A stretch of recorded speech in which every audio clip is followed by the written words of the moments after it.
Let's mic आज का अखबार। नमस्कार, लेट्स माइक में आपका स्वागत है। आज का अखबार के साथ मैं राखी जैन। द न्यूयॉर्क टाइम्स पर प्रकाशित लेख, माफ कीजिए, आर्टिफिशियल इंटेलिजेंस हमें 4 दिन का वर्क वीक नहीं देने वाला। इसमें एक दिलचस्प बहस छेड़ी गई है। लेख इस धारणा को चुनौती देता है कि एआई आने वाले समय में लोगों के काम के घंटे कम कर देगा और हफ्ते में सिर्फ 3 या 4 दिन काम करना पड़ेगा। लेखक का कहना है कि दुनिया के कई बड़े कारोबारी नेता जैसे बिल गेट्स, एलन मस्क और अन्य तकनीकी कंपनियों के प्रमुख ये भविष्यवाणी कर रहे हैं कि एआई की वजह से काम कम हो जाएगा। लेकिन इतिहास और वर्तमान अनुभव कुछ और ही कहानी बताते हैं। लेख में बताया गया है कि 4 दिन के वर्क वीक पर दुनिया के कई देशों में सफल प्रयोग हो चुके हैं। आइसलैंड, ब्रिटेन, जापान और न्यूजीलैंड जैसे देशों में हुए अध्ययनों से पता चला कि कर्मचारियों के काम के घंटे कम करने के बावजूद उत्पादकता घटी नहीं, बल्कि कई मामलों में बढ़ी, जबकि तनाव और बर्नआउट कम हुए। यानी तकनीकी क्रांति का इंतजार किए बिना भी कंपनियां चाहे तो आज ही छोटा वर्क वीक लागू कर सकती हैं। लेकिन समस्या तकनीक नहीं, बल्कि कॉर्पोरेट संस्कृति है। लेखक का तर्क है कि हर नई तकनीक के आने पर यही दावा किया गया कि अब इंसानों का काम कम हो जाएगा। टाइपराइटर से कंप्यूटर और इंटरनेट से स्मार्टफोन तक हर बदलाव को समय बचाने वाला बताया गया था, लेकिन हुआ इसका उल्टा। तकनीक ने लोगों से कम काम नहीं कराया, बल्कि उनसे और ज्यादा काम करवाने की क्षमता पैदा कर दी। ईमेल और इंटरनेट ने दफ्तर को 24 घंटे खुला बना दिया। अब एआई भी कई जगह कर्मचारियों का बोझ कम करने की बजाय उन्हें और ज्यादा जिम्मेदारियां दे रहा है। लेख में हालिया शोधों का हवाला देते हुए कहा गया है कि एआई का इस्तेमाल करने वाले कर्मचारियों के काम के घंटे कम नहीं हुए, बल्कि कई मामलों में बढ़ गए। वजह यह है कि जब काम जल्दी होने लगता है तो संस्थान कर्मचारियों से और ज्यादा काम की उम्मीद करने लगते हैं। इसे वर्कलोड क्रीप कहा जाता है। यानी तकनीक समय बचाती है, लेकिन उस बचाए हुए समय को आराम या छुट्टी में बदलने के बजाय नए काम से भर दिया जाता है। लेख ये भी कहता है कि अमेरिका जैसी समाजों में एक गहरी वर्कहोलिक संस्कृति मौजूद है, जहां व्यस्त रहना सफलता और प्रतिष्ठा की निशानी माना जाता है। यही कारण है कि बहुत से लोग अपनी पूरी छुट्टियां तक नहीं लेते। ऐसे माहौल में केवल एआई के भरोसे काम के घंटे कम होने की उम्मीद करना वास्तविकता से दूर है।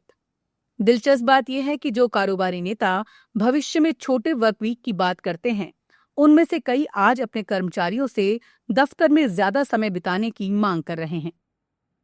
लेख का निष्कर्ष ये है कि अगर 4 दिन का वर्क वीक लाना है तो उसका फैसला इंसानों और संस्थानों को खुद करना होगा। एआई अपने आप ये बदलाव नहीं लाएगा।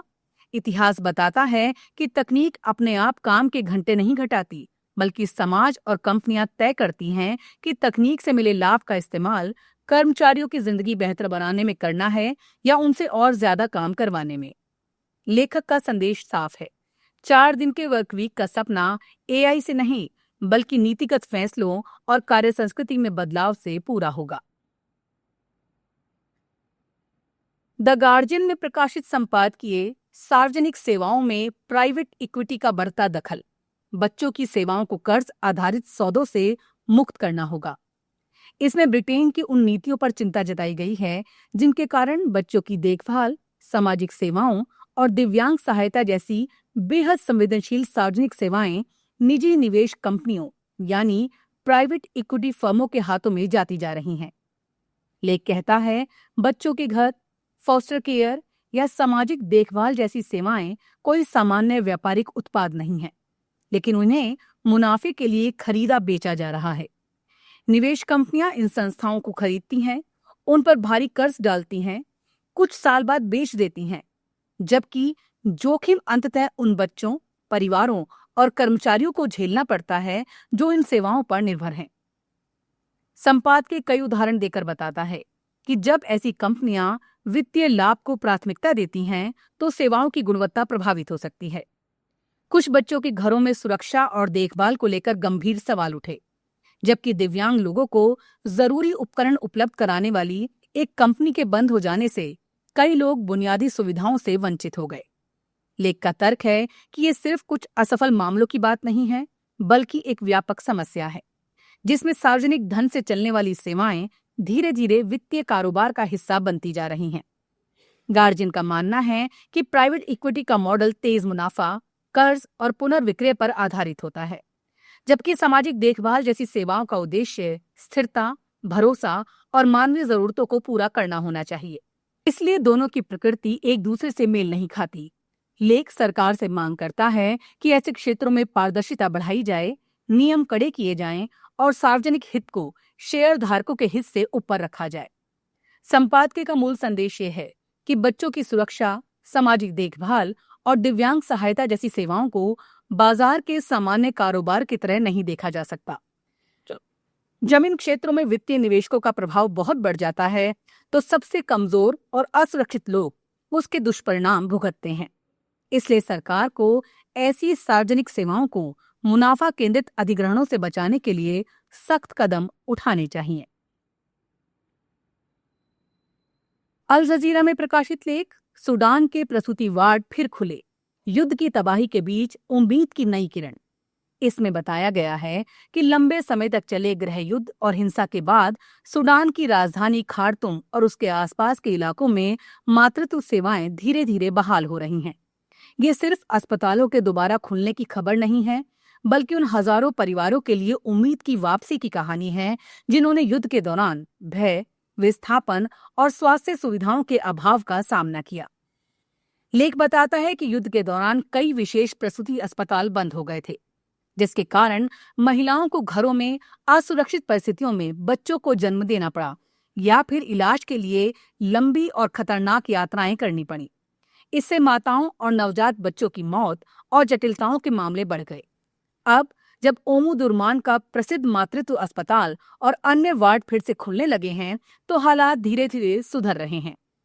स्वास्थ्य अधिकारियों के अनुसार राजधानी क्षेत्र में 15 प्रसूति वार्ड फिर शुरू किए गए हैं और हर महीने लगभग 7,000 बच्चों का जन्म इन अस्पतालों में हो रहा है।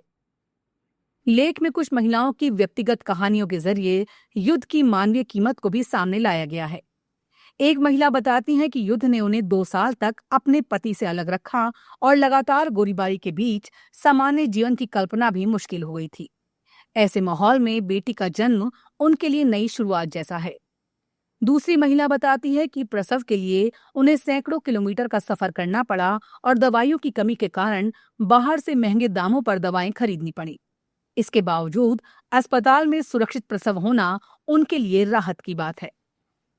हालांकि लेख ये भी स्पष्ट करता है कि अस्पताल खुल जाने भर से समस्याएं खत्म नहीं हुई है। दवाइयों की कमी, डॉक्टरों और नर्सों का पलायन, चिकित्सा उपकरणों की खराब हालत और लगातार बढ़ती लागत आज भी बड़ी चुनौतियां हैं। दूर दराज के इलाकों से आने वाली महिलाओं को अभी भी लंबी यात्राएं और भारी खर्च उठाना पड़ रहा है। सरकारी अस्पतालों में भी इलाज का खर्च आम परिवारों के लिए आसान नहीं रह गया है। अल जजीरा का ये लेख मूल रूप से ये दिखाना चाहता है कि युद्ध केवल मोर्चे पर नहीं लड़ा जाता, उसका असर समाज के सबसे बुनियादी ढांचे जैसे स्वास्थ्य सेवाओं पर भी पड़ता है। लेकिन साथ ही ये कहानी उम्मीद की भी है। वर्षों की तबाही के बाद जब मातृत्व वार्डों में फिर बच्चों की किलकारियां सुनाई देने लगती हैं, तो ये संकेत है कि सूडान धीरे धीरे सामान्य जीवन की ओर लौटने की कोशिश कर रहा है। लेख का संदेश है कि अस्पतालों का दोबारा खुलना सिर्फ स्वास्थ्य सेवा की बहाली नहीं, बल्कि युद्ध से टूटे समाज में जीवन और आशा की वापसी का प्रतीक है। आज का अखबार में फिलहाल इतना ही। जुड़े रहिए लेट्स माइक के साथ। नमस्कार।